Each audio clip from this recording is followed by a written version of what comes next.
And so I'm calling this how to find your business's maximum leverage point to unlock the next stage of growth. Because it really depends what you have going on. I mean, literally, every single conversation I've had here with you all, which has been awesome meeting a lot of you all face to face, could be wrapped into this presentation. So I can't talk to everyone one-on-one, and even some of the people that I have talked to, I'm like, check out the presentation tomorrow, because I think that's gonna answer some of the questions that you're asking me right now, and hopefully make it a lot more clear. So, give you a couple examples. So with Life Boost, when I came in, Charles already had this business for a couple years before he and I started working together. He had been building it, kind of went through some ups and downs, had some supplier issues, but what I noticed when I looked at the business is people just kept rebuying and rebuying and rebuying. He wasn't really doing any marketing, but people loved the product.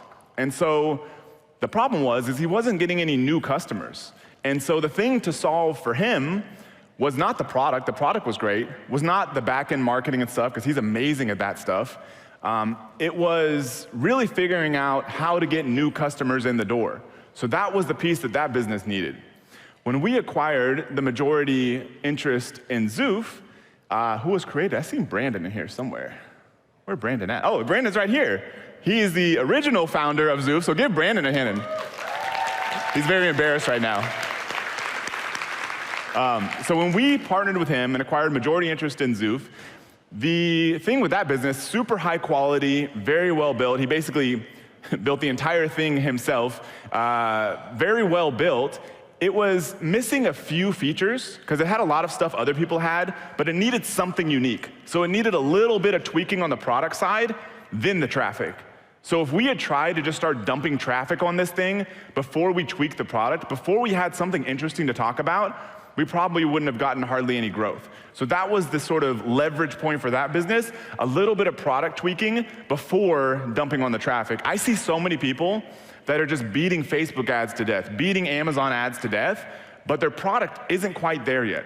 There's nothing that interesting to talk about yet. And you're gonna waste a lot of time and energy, so I want you to be able to move as quickly as possible, and that's what this is about. So when I think of maximum leverage point, I'm kind of making up my own definitions, but I think this graphic kind of makes sense. Is heavy force applied to a specific area causes a huge change in results. So you're not just kind of dabbling, it's not something you just like touch on in your business and all of a sudden the world opens up. It's more like, okay, this is the area to focus on, go all in on that, and then all of a sudden your business skyrockets. That's what I want to help you figure out here over the next half hour or so. So your maximum leverage point, here are the 4 things we're going to talk about. First, repeat what works. If you've already got something working in your business, do more of that. Second, the product, big one. Third, the sales funnel, which was kind of the thing with Life Boost. And then fourth, repeat customer sales. If you've already getting a lot of customers, but you're not going back and marketing them, I've talked to a brand that's actually owned by a company in here, I'm not gonna call them out, but owned by a company in here. They had an email list in this e-commerce brand of like 40,000 people they weren't emailing. And they were like, we gotta figure out how to unlock sales for this thing. They're like, maybe we need to set up a Shopify funnel and this and that. I'm like, if I was you, I don't own the brand, I don't have any skin in the game, I would just start emailing the customers. So that could be a position for some of you. If you've got a big customer list and you're not remarketing to them, that could be an easy win for you. And I'm all about easy wins. So part number 1, repeat what works. I think somebody found this out yesterday. They're like, you seem really into this Warren Buffett thing. So I don't know if y'all have picked up on that yet. I'm probably obnoxiously obsessed with Warren Buffett because I think he has obviously super high success, but also super high ethics. That's why I pull a lot of examples from them. His business partner, also super high ethics, super smart, super high success, multi-billionaire. Somebody once asked them at one of their annual meetings, it was kind of a crazy question because it was asking a lot out of a question, and they were kind of like, what's the secret to life, basically? Like, what's the algorithm for life? And Warren Buffett's like, how am I gonna answer that? Charlie Munger's like, I'll take a chance. He says, well, I really think like the fundamental algorithm of life is repeat what works. If it's working, do more of that. It's very interesting, because sometimes in like such a short sentence, I think you see a lot of how they think and what's most important in life. I mean, this guy now is 99. Probably when he said this, he was maybe, I don't know, 85, 90 or something like that. That's a lifetime of wisdom. He reads something like 2 books a day or something. Like, that's all he does. A lot of wisdom packed into there. So what do I mean by what works in our case? To me, it produces sales profitably and sustainably. If you're doing something and it's quote unquote working, but maybe you feel like, this is kind of like dicey. Maybe I'm kind of a little bit on the edge on Amazon's policies, or my product maybe is not really that sustainable. I'm kind of questioning the either market size or the integrity of the product or something. So to me, it's got to produce sales profitably and sustainably. If you have something like that in your business, do more of it. So I read, like I said yesterday, a bunch about Monster Energy.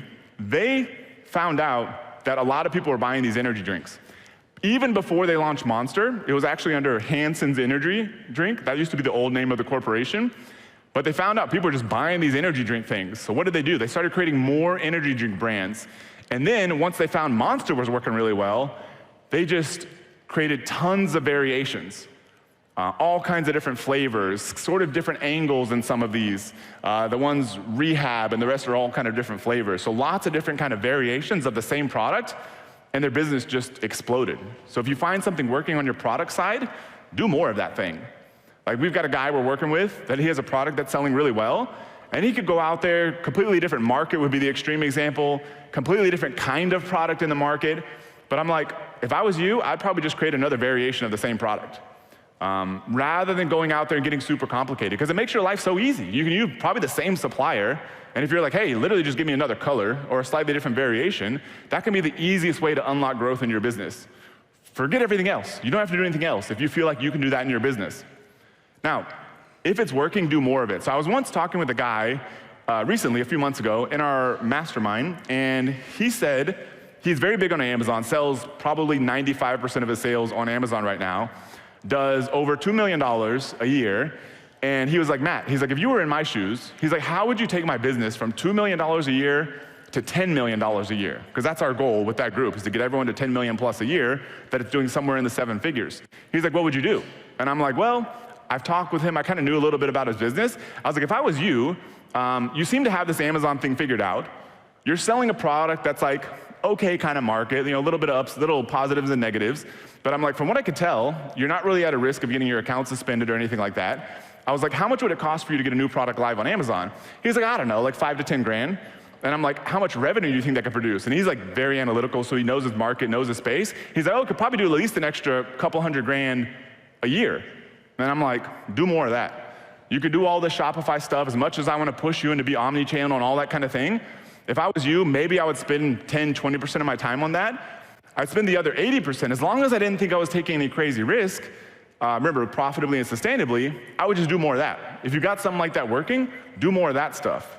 And similarly, if you can get free customers, get more of them. I've had this kind of conversation multiple times, especially people that are newer to direct-to-consumer, trying to figure out how to drive sales on Shopify and that kind of thing. They come from like an Amazon background. They'll tell me, my funnel isn't working. I'm like, okay, cool. I was like, what are your numbers? And they'll be like, well, ads are costing me like $40 to get a sale. For every sale they get, it's costing them about $40 an ad spend. And I'm like, okay, cool. What's your like average order value or gross margin? They'll be like, well, I'm making like $35 gross profit up front. And I'm like, okay, cool. They're looking at it as like, oh, I'm losing $5 on every sale. And I'm like, are any of these people ever reordering? And they're like, oh, I never really thought about that. I was like, I can almost guarantee you, for anybody's business in here, if these were your numbers, you're probably actually profitable up front. Because first off, it's probably super easy to increase your average order value. Second off, I guarantee you some of those people can rebuy, especially if you remarket to them. So if these were your numbers or something similar, you kind of calculate that, hey, I'm breaking even up front. Do that all day long. Your life becomes very simple at that point.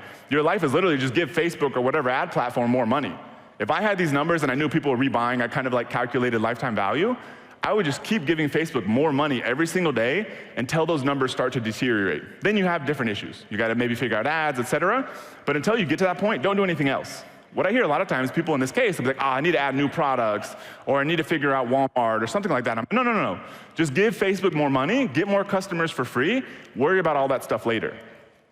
So, if at first you succeed, quit trying. If any of you has one of these things in your business right now, you can pay no attention to the rest of the presentation. You're done. If you got something that's working that you can do more of, do that thing first.